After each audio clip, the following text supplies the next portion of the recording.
Hello student. तो आज की लेक्चर वीडियो में हम ऑर्गेनिक केमिस्ट्री का एक बहुत ही इंपॉर्टेंट पार्ट समझने वाले हैं, एमीन्स। क्योंकि यहाँ से आपके बोर्ड एग्जाम में ज़रूर कोई ना कोई क्वेश्चन बनेगा। तो एमीन्स को हम समझते हैं कि एमीन्स से क्या होते हैं और ये एमीन्स जो को आप कितने वर्गों में बांट सकते हैं, ये कितनी तरह के हो सकते हैं। तो यदि आपको एमीन्स को समझना है तो सबसे पहले हमें जाना होगा अमोनिया के पास, क्योंकि आप सभी जानते हैं जो एमीन्स होता है वो अमोनिया से ही बनता है। अमोनिया का फॉर्मूला सभी जानते हैं। अमोनिया का फॉर्मूला होता है NH3। NH3 अमोनिया का फॉर्मूला है। और जो NH3 में N के साथ 3 हाइड्रोजन जुड़े हैं, यदि एक हाइड्रोजन आप हटा दो तो फिर क्या बचेगा, NH2 बचेगा। और जो हाइड्रोजन आपने हटाया है इसकी जगह पे आप हाइड्रोकार्बन जोड़ दीजिए। NH2 के साथ R जुड़ा है। R क्या है आपका, हाइड्रोकार्बन है। और यहाँ पे जो R जुड़ा है आपका, ये R आपका एलिफेटिक भी हो सकता है। एलिफेटिक का मतलब इथेन, मीथेन, ब्यूटेन भी हो सकता है, या फिर ये आपका बेंजीन रिंग भी हो सकता है। यहाँ पे NH2 के साथ जो R हाइड्रोकार्बन जुड़ा हुआ है, ये दोनों तरह का हो सकता है। ये एलिफेटिक भी हो सकता है और एरोमेटिक भी हो सकता है। यदि एलिफेटिक है, एलिफेटिक का मतलब इथेन, मीथेन, ब्यूटेन, प्रोपेन, यदि NH2 के साथ जुड़ा है तो भी एमीन बनेगा। या फिर NH2 के साथ, NH2 के N के साथ यदि बेंजीन रिंग जुड़ जाए, इस तरीके से देखिएगा, ये बेंजीन रिंग है और बेंजीन रिंग के किसी कार्बन के साथ, बेंजीन रिंग के किसी कार्बन के साथ यदि NH2 जुड़ा है तो ये भी एमीन है। बस अंतर इतना है, यदि NH2 के N के साथ यदि मीथेन जुड़ा हो, जैसे ये जुड़ा है CH3NH2, तो ये बन जाएगा मिथाइल एमीन। और ये जो एमीन है इसको हम बोलेंगे एलिफेटिक एमीन बोलेंगे। यदि NH2 के N के साथ बेंजीन रिंग जुड़ा है, फिर इसको एलिफेटिक एमीन नहीं बोलेंगे, फिर इसको हम क्या बोलेंगे, एरोमेटिक एमीन बोलेंगे, क्योंकि इसके साथ एरोमेटिक रिंग जुड़ा हुआ है, क्योंकि बेंजीन क्या है, एरोमेटिक रिंग है। अब जब हम नाम लिखेंगे, यदि NH2 के साथ मीथेन जुड़ा है तो मेथिल एमीन कह देंगे। यदि NH2 के साथ इथेन जुड़ा है तो एथिल एमीन कह देंगे। यदि ब्यूटेन जुड़ा है NH2 के साथ तो ब्यूटिल एमीन कह देंगे। या फिर NH2 के साथ बेंजीन रिंग जुड़ा है तो इसको क्या बोलेंगे हम, बेंजीन है, बेंजीन के साथ एमीन जुड़ा है। या फिर बेंजीन का एक दूसरा नाम भी है क्या, फेनिल। क्या बोलते हैं बेंजीन को, फेनिल। तो इसके साथ NH2 जुड़ा है मतलब एमीन जुड़ा है, इसलिए इसका नाम क्या हो जाएगा, फेनिल एमीन हो जाएगा। तो एमीन्स को आप हाइड्रोकार्बन की प्रकृति के आधार पर 2 वर्गों में बांट सकते हैं।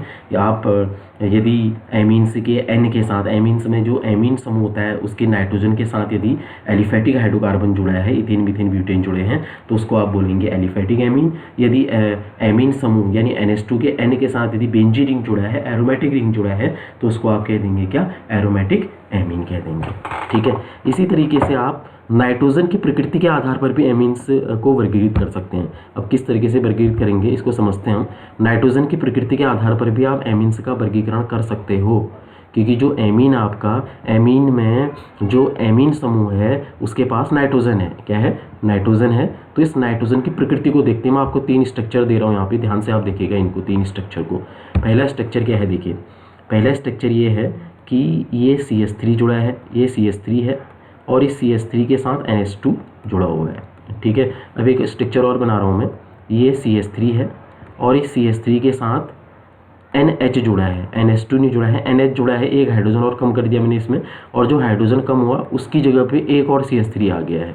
फिर एक और तीसरा स्ट्रक्चर है, देखिए इसमें नाइट्रोजन के पास कोई हाइड्रोजन है ही नहीं। ठीक है। इसमें नाइट्रोजन के चारों तरफ, नाइट्रोजन की संयोजकता 3 है, इसके चारों तरफ 3 CH3 समूह जुड़े हैं। तो ध्यान से देखिएगा 3 के 3 एमीन हैं। पर अंतर इतना है कि यहाँ पर नाइट्रोजन के साथ एक हाइड्रोकार्बन समूह जुड़ा है। यहाँ पे एमीन के नाइट्रोजन के साथ 2 हाइड्रोकार्बन समूह जुड़े हुए हैं। मैंने मीथेन लिखा है, इथेन, मीथेन, ब्यूटेन कुछ भी हो सकता है, इवन बेंजीन रिंग भी हो सकता है। फिर तीसरे वाले स्ट्रक्चर में देखिएगा कि जो नाइट्रोजन है उसके साथ 3 हाइड्रोकार्बन समूह जुड़े हैं। कितने जुड़े हैं, 3। यदि एमीन के नाइट्रोजन के साथ एक हाइड्रोकार्बन जुड़ा है तो इसको आप बोलेंगे क्या, प्राथमिक एमीन। यदि एमीन के N के साथ 2 हाइड्रोकार्बन समूह जुड़े हैं तो इसको आप बोलोगे क्या, द्वितीयक एमीन। यदि एमीन के नाइट्रोजन के साथ 3 हाइड्रोकार्बन समूह जुड़े हैं तो इसको आप क्या बोलेंगे, तृतीयक एमीन बोलेंगे। तो नाइट्रोजन की प्रकृति के आधार पर भी आप एमीन्स को 3 वर्गों में डिवाइड कर सकते हो, प्राथमिक एमीन, द्वितीयक एमीन और तृतीयक एमीन। यहाँ पे बेंजीन रिंग भी हो सकता है। मैंने तीनों जगह 3 CH3 समूह जुड़े हैं, तो ये अलग अलग भी हो सकती है। मीथेन, ये इथेन, ये ब्यूटेन भी हो सकता है। इनमें से कोई भी एक बेंजीन रिंग भी हो सकता है। ये 3 के 3 बेंजीन रिंग हैं तो भी ये तृतीयक एमीन ही कहलाएगा। ठीक है। अब इससे भी ज़्यादा इंपॉर्टेंट चीज़ ये है कि बोर्ड एग्जाम में क्वेश्चन बहुत बार पूछा जाता है कि प्राथमिक, द्वितीयक और तृतीयक एमीन की पहचान कैसे की जाती है। आपको याद दिला दूं मैं, आपने अल्कोहल वाले चैप्टर में एक जगह पे पढ़ा था ल्यूकोस परीक्षण, और उस ल्यूकोस परीक्षण के बारे में आपको याद होगा। उस ल्यूकोस परीक्षण के माध्यम से हम प्राथमिक, द्वितीयक और तृतीयक अल्कोहल की पहचान करते हैं।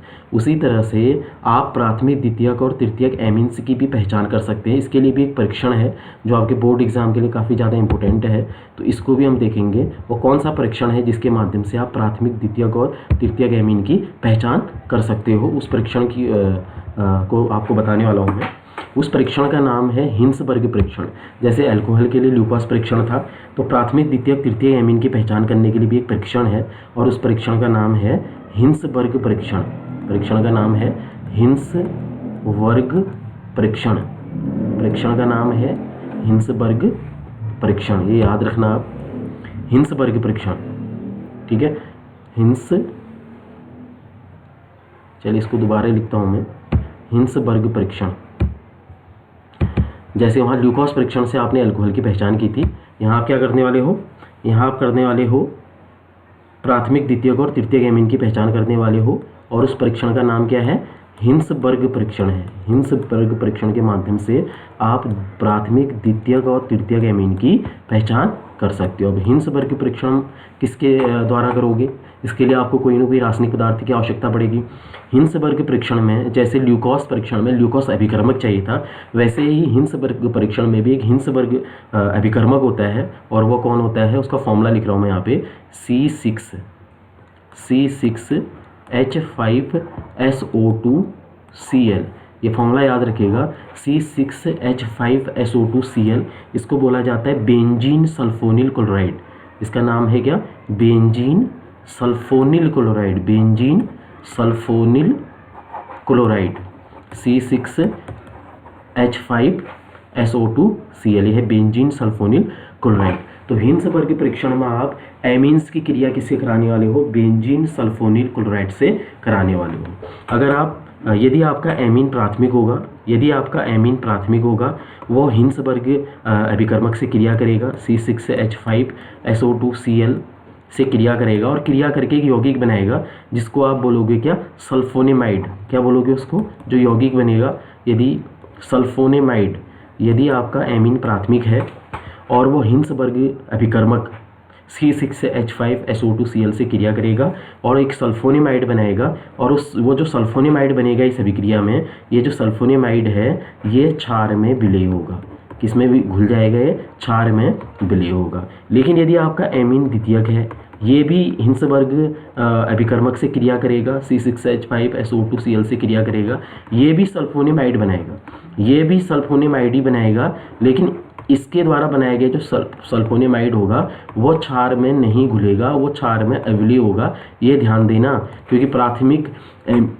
एमीन भी बेंजीन सल्फोनिल क्लोराइड से क्रिया करके सल्फोनेमाइड बनाता है, द्वितीयक एमीन भी सल्फोनेमाइड बनाता है, लेकिन प्राथमिक एमीन जो सल्फोनेमाइड बनाता है वो क्षार में विलय होता है, लेकिन जो द्वितीयक एमीन जो सल्फोनेमाइड बनाता है वो क्षार में अविलय होता है, और जो तृतीयक एमीन होते हैं वो बेंजीन सल्फोनिल क्लोराइड हिंसबर्ग अभिकर्मक से क्रिया ही नहीं करते हैं, वो हिंसबर्ग परीक्षण देते ही नहीं हैं, यह आपने याद रखना है। प्राथमिक एमीन बेंजीन सल्फोनिल क्लोराइड से क्रिया करेगा, सल्फोनेमाइड बनाएगा, वो क्षार में विलय होगा।